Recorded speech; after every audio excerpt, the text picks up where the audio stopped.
Michigan's Big Show. I'm Chad Livengood from the Detroit News, filling in for Michael Patrick Shiels here today. We've been talking to politicians, and we've been talking a lot about Proposal 1, the ballot proposal that voters will face on May 5th to increase the sales tax from 6 cents to 7 cents on every dollar. And the leading opponent to that is Paul Mitchell, treasurer of the Coalition Against Higher Taxes and Special Interest Deals, and a businessman from Saginaw County. And he joins us next on our AT&T line. Welcome to the show, sir. Hey, good morning, Chad. How are you? Thanks for coming on. Absolutely. Where is your campaign at? I know you guys launched a TV ad and TV and radio and some digital. I heard it on radio for the first week. I saw it on cable news, Fox News, or something, and then I have not seen it since. Are you guys still on the air in Michigan? Oh, not this week or not. Our objective was to help get out information early on as we sought to find the narrative of what this ballot proposal was all about. I think we've been successful in doing that and getting more and more people to understand that this is a $2 billion tax hit, that better than 40% of it goes to things that are unrelated to roads, and that, in our opinion, that we have better ways to solve this problem. That special interests are holding the roads hostage, and we're paying a ransom in order to fix our roads. Well, when you talk about this $2 billion tax hit and 40% goes to other initiatives, $1.2 billion goes to roads. Eventually, let's be clear about that. Well, initially there will be $1.2 billion generated in the first year. $400 million will go to roads, and $800 million will go to pay down debt, and then it'll flip and be $800 million the next year for roads, $400 million for debt, and then the third year it'll be $1.2 billion. That's the eventually, right? Well, the other eventually is that the Yes campaign has talked extensively about how they're going to guarantee that the diesel and fuel taxes will go to the roads. That's accurate. That's only about $460 million of this $2 billion tax hit. The remainder, the sales tax component, is in the general fund. They can change their mind the day after the election and spend it on other things. So, what's a guarantee? A guarantee is only as good as the next legislature or the next decision. They could change their mind on where all the sales tax goes? The only roughly $460 million goes to is from the diesel and fuel taxes that will be dedicated to roads, and that's using information from the House Fiscal Agency and from the Yes campaign themselves. They don't want to talk about the other part of it. So, with all due respect, they say it's going to go to the roads, but there is no guarantee of that, despite all the discussion of guarantees. Well, isn't that part of the process in Lansing, that everything is subject to appropriations? You can't bind one legislature to do something after the next? Well, that may be the case, but we're certainly binding the taxpayers to $2 billion forever and a day. Okay. So if we're going to bind taxpayers to making a decision to vote for a massive tax hit, why is it we can't find a way to bind the legislature? This doesn't do it. So don't talk. Let's put it this way, Chad. Don't talk about guarantees when, as my dad says, the only guarantee is death and taxes. And I think we ought to change that to higher taxes rather. There's no guarantee. Okay. Where is what's the alternative? What would be your alternative where would you find $1.2 billion more for the roads if that's what is needed? I mean, most people think that's the bare minimum. Well, there's a lot of discussions about what's needed, and what's also needed, let's be honest about it, are changes in the Department of Transportation in terms of improved performance.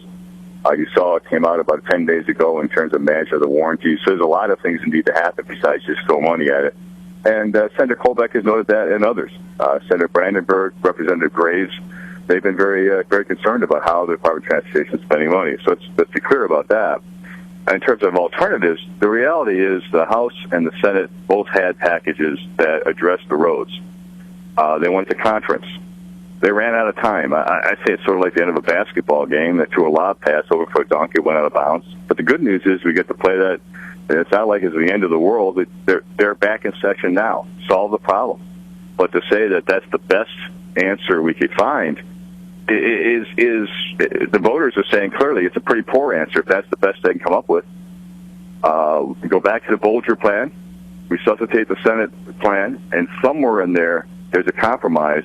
But the compromise that came up for the ballot proposal is a 58% increase over the highest cost that went into conference on. Where in the world have you seen a negotiation in your life that they go to negotiate on a final package, and it's 58% higher when they decide to go out to a ballot measure? That's amazing. The Safe Roads campaign, Safe Roads Yes campaign, the pro Proposal 1 campaign, they're emphasizing the safety of our roads. Do you feel safe driving down roads in Saginaw County? Well, I'm on the roads right now, and I wouldn't rate them real highly, mostly because of the snow. So, I mean, sure. But the answer to your question is, my family drives those roads every day, same roads that your family drives, that the Lieutenant Governor and Governor's family drives, and yes, they're safe. If you look at the data from the Office of Highway Safety Planning, fatalities and injuries are down over the last 10 years. Fatalities are down 19% as they measure them. The reality is, it's a scare tactic. Let's stop misleading voters. Are they great? No one is saying safe roads, we don't care. I'll be the first one to stand up and say our roads need work, a lot of work. But that doesn't mean you make a bad choice to spend money on the roads. Another way to look at it is, I've got a 17-year-old daughter that babysits.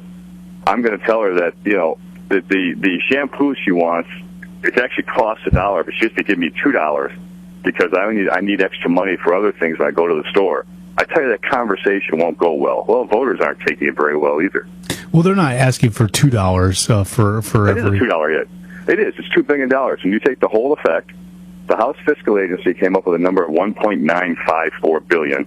Uh-huh. And then Patrick Anderson came up with noted an impact of $100 million in additional federal taxes because of the change in registration tax, the way it's structured. Patrick Anderson has an incredible reputation. He's a quality firm.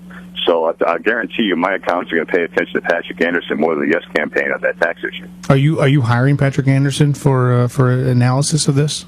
No, we've not hired Patrick. Patrick and I have been in conversation of that, but we've not hired Patrick. Patrick, the work Patrick's done has been pretty clear, and he's done it of his own volition because he's concerned about this.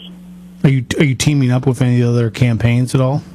We've met with the other campaigns as recently as last. I can't remember. At staff, I was out of town. I think it was last Thursday. They met with folks from the other campaigns, and some of the members of the legislature attended. They also are concerned. The discussion that there is no Plan B is simply not accurate. Senator Colbeck has come in with his, and it will be dropped as legislation. There are a number of other senators that are actively participating in that. In the House, there's several representatives that are working on packages of bills that would address the road issue, and exclusively the road issue, directly. And so to say that we can't do anything but sign on to a bad deal is again, in my opinion, misleading the voters. You think Governor Snyder is misleading the voters when he talks about falling concrete from bridges? I said that the Yes campaign is misleading the voters, and I did not suggest that the governor was misleading the voters. The Yes campaign is misleading the voters in terms of both that this is the only answer, and that if we don't fix the roads, that people are dying.